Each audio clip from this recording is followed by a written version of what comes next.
کام وہی رہا، اس کا نام نیب بیورو بنا دیا، اور یہ سلسلہ جنرل امجد آئے اور انہوں نے بھی سیاسی توڑ پھوڑ کی اور اپنے مخالفین کو ختم کرنے کے لیے مقدمہ درج کیے۔ یہ سلسلہ جاری رہا۔ تو اس نیب کا بانی تو خود مسلم لیگ نون ہے، جنہوں نے 1997 میں 2/3 میجورٹی تھی، بے نظیر اور زرداری کے خلاف سینکڑوں مقدمات درج کیے، جس میں سرے مہر اور دیگر معاملات ہیں۔ تو اب ان کی چیخیں اس فیصلے پر کیسے آنے لگی؟ بھائی آپ نابن سیف الرحمان کے بتاتے، آپ کو پتا تھا کہ پہلے پیپلز پارٹی اور نون لیگ آپس میں ڈیل کر لیتی تھی، بعد میں معاہدے کر کے مکا کر کے تو میرے کیس نہ چھیڑ میں تیرے کیس نہ چھیڑا، تو میری اربوں کی کرپشن نہ پکڑ میں تیری نہیں کرتا۔ لیکن اب بیچ میں آ گئی تحریک انصاف، اس نے جب 2018 میں حکومت سنبھالی تو اس نے کہا احتساب ہوگا، گو کہ اس وقت بھی احتساب اتنا کراستی بورڈ نہیں ہو سکا جسے ہونا چاہیے تھا، ورنہ آج کئی لوگ اس قانون کی گرفت میں سزا کاٹ رہے ہوتے نیب عدالتوں سے۔ نیب عدالتیں 120 ضرورت تھی، صرف 5 بنائی گئی۔ لیکن اب یہ مسلم لیگ نون کے اور پیپلز پارٹی کے گلے کی ہڈی بن گئی، نہ بول سکتے۔ اب یہ کہہ رہے ہیں کہ اس کی ریویو پٹیشن جاتی ہے تو شاید آنے والا بننے والا بینچ، جو کیونکہ نئے چیف جسٹس صاحب بنائیں گے، تو انہیں ریلیف مل جائے۔ عموماً ریویو پٹیشن پر 99% وہی فیصلہ آتا ہے جو ہو، 99.99%۔ تو اب یہ حکومت کے لیے درد، پی ڈی ایم کے لیے درد سر بن گئی۔ اب یہ الیکشن کو اور تاخیر سے کرانا شروع کریں گے، اور نیب کے جو کلندم قرار دیا ہے سپریم کورٹ نے، اس کو ختم کرانے کے لیے ایڑی چوٹی کا زور لگائیں گے۔ اور اس میں کہا جا رہا ہے ایک شخصیت نے کچھ عرصہ قبل اسپین میں نواز شریف سے بھی ملاقات کی تھی پاکستان سے جا کے، کیا وہ کوئی اہم رول ادا کریں گے؟ یہ تو اب وقت ہی بتائے گا۔ ناظرین، لہذا اس قانون کے بعد اب عمران خان کا سائفر کیس میں ہائی کورٹ میں ضمانت دائر کر دی گئی ہے۔ ایف آئی اے کے ریکارڈ کے مطابق سائبر کیس اتنا کمزور ہے کہ اگر اسلام آباد ہائی کورٹ نے اس کو بروقت سنا تو بہت جلد عمران خان کی یقینی ضمانت ہو جائے گی۔ توشہ خانہ میں نیب کیس میں اگر وہ پکڑتے ہیں القادر میں، تو اس میں بھی جب تک پراپرٹی ٹائکون ملک ریاض جنہوں نے ان کو جگہ دی تھی اور ایک ٹرسٹ بنایا تھا، اسے نہیں بلاتے تو وہ کیس ثابت سال نہیں ہو سکتا، لہذا وہ آنے والا کیس بھی دم توڑ جائے گا۔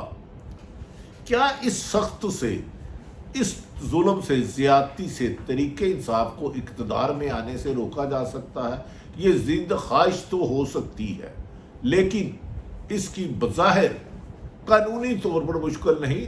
ہاں، یہ طریقہ رکھا ہوا حکومت نے کہ 10 دفعہ بھی ضمانت ہو اگلے کیس میں گرفتار کر لیں، یہاں تک کہ پرویز لاہی کو جج صاحب نے حکم دیا کہ کوئی بھی ادارہ گرفتار نہیں کرے گا، 16 ایم پی او کے تحت ختم کر لیا، جس پر ہائی کورٹ کے جسٹس بابر ستار نے ڈی سی اسلام آباد اور ڈی سی پنڈی کے توہین عدالت کے لیے فرد جرم عائد کرتی ہے۔ یہ موجودہ حکمران جو پی ڈی ایم کا تسلسل ہے، نگران حکومت، ان کا ایک ہی مقصد ہے طریق انصاف کے مطابق انہیں جیل میں رکھنا اور الیکشن میں نہ جانے دینا، لیکن لگتا ہے اس میں ناکامی ہوگی، کیونکہ عدالت نے کل جو فیصلہ دیا ہے اس میں واشگاف لفظوں میں ہے، جو آصف علی زرداری، نواز شریف اور بڑے بڑے لیڈروں پہ کیس ہے، انہوں نے کہا نیب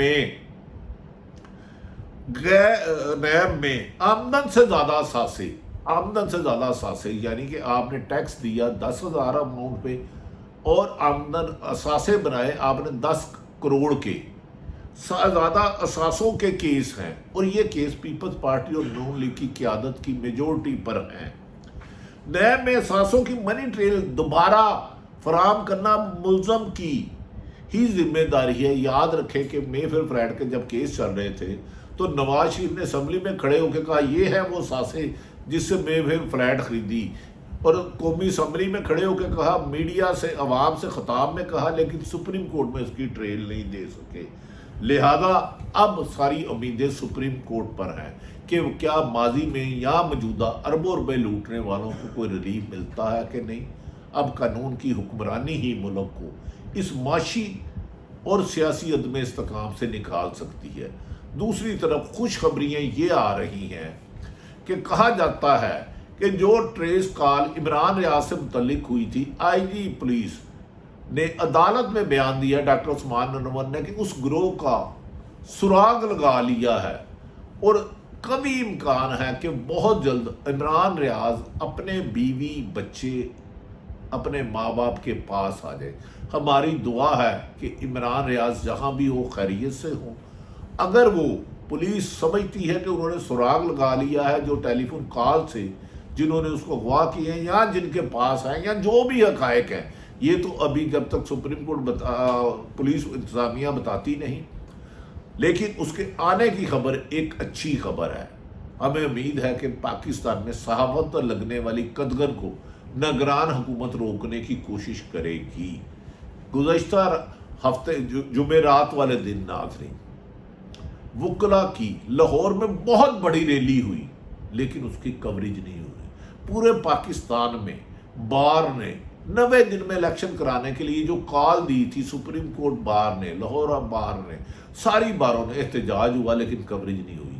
لیکن اگر یہ ریلیوں کا اور وکلا برادری کا، دوسری طرف مہنگائی سے ستائے ہوئے عام شہریوں کا احتجاج شروع ہو گیا تو بہتر ہے کہ اس واقعہ سے پہلے 90 دن میں الیکشن کو یقینی بنایا جائے۔ آج بلاول بھٹو نے بھی تقریر کی اور کہا کہ صرف ایک جماعت اس وقت مسلم لیگ نون کی طرف اشارہ کر کے بعض لوگوں کی لاڈلی ہے، انہیں لیول پلے فیلڈنگ دی جا رہی ہے، انہیں الیکشن مہم چلانے کی اجازت دی جا رہی ہے، باقی سب کے لیے راستے بند کیے جا رہے ہیں۔